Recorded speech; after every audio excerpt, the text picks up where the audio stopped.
మరి ఆసర్ అనేటువంటి ఒక సంస్థ ఆంధ్రప్రదేశ్లో ప్రభుత్వ పాఠశాలలో చదివేటువంటి విద్యార్థుల మీద ఒక నివేదిక ఇచ్చింది. ఆ నివేదికలో ప్రభుత్వ పాఠశాలలో చదివే 47% విద్యార్థులు 8వ తరగతి 1 నుంచి 8 వరకు చదివినటువంటి విద్యార్థులలో కనీసం 47% మంది విద్యార్థులు మరి 2వ తరగతి తెలుగు పుస్తకం చదవలేని పరిస్థితిలో ఉందని అసర్ అనేటువంటి సంస్థ నివేదిక ఇచ్చింది. మరి అయితే ఆ నివేదిక మరి కరెక్టే.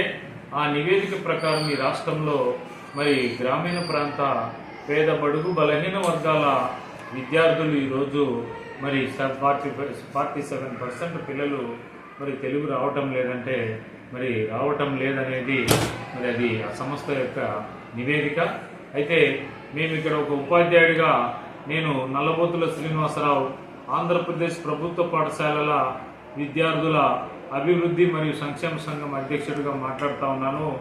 ఈరోజు మరి రాష్ట్ర ప్రభుత్వం అనేక యాప్లు డేటాలు అడిగి రోజు ఒక యాప్ను ఫిల్ చేయమంటే మరి పాఠశాలలో అభ్యసన ప్రక్రియకు అనేక ఆటంకాలు జరుగుతూ ఉన్నాయి.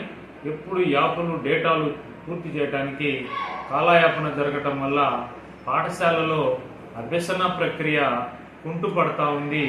మరి ఈరోజు ప్రభుత్వానికి కావాల్సినటువంటి అనేక మ్యాన్ పవర్ అంటే మరి ఒక్కొక్క మండలంలో మరి 5-6 సిఆర్పీలు ఉన్నారు.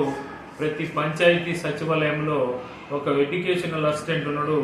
వాళ్ళ ద్వారా మరి ఈ సిఆర్పీల ద్వారా ఎడ్యుకేషనల్ అసిస్టెంట్కు విషయాన్ని తెలియజేసి మరి ఎప్పటికెప్పుడు పంచాయతీల ద్వారా ఏ డేటా కావాలన్నా మరి తీసుకుంటే మరి ఉపాధ్యాయులు కేవలం అభ్యసన ప్రక్రియకే పరిమితమైతే మరి ఈ అసర్ ప్రకటించినటువంటి 47% మరి చదువు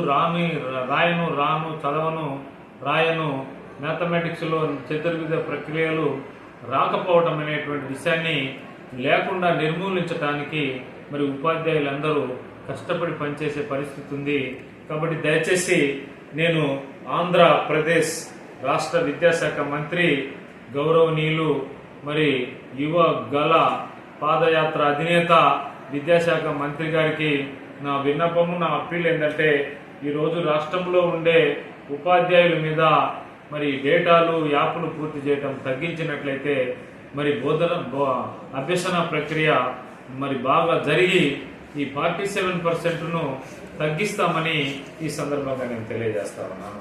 మరి అంతేకాకుండా అధికారులు కూడా వాళ్ళకు పైనుంచి ఒత్తిళ్లు ఎక్కువ రావటం వల్ల మరి ఆ 3వ తరగతిలో ఉండేటువంటి ఫలాని పిల్లోడు ఎలా చదువుతున్నాడు, వాడికి అక్షరాలు ఎలా వచ్చినాయి, వాడికి గుణింతాలు ఎలా వచ్చినాయి, ఆ 4వ తరగతిలో ఉన్న పిల్లోడు ఎలా ఉన్నారు, మరి 5వ తరగతిలో వాడికి లెక్కలు వస్తున్నాయా, చతుర్విధ ప్రక్రియలు వస్తున్నాయా లేదని అధికారులు కూడా అడగలేనటువంటి పరిస్థితుల్లో ఈరోజు మరి అధికార యంత్రాంగం ఉంది.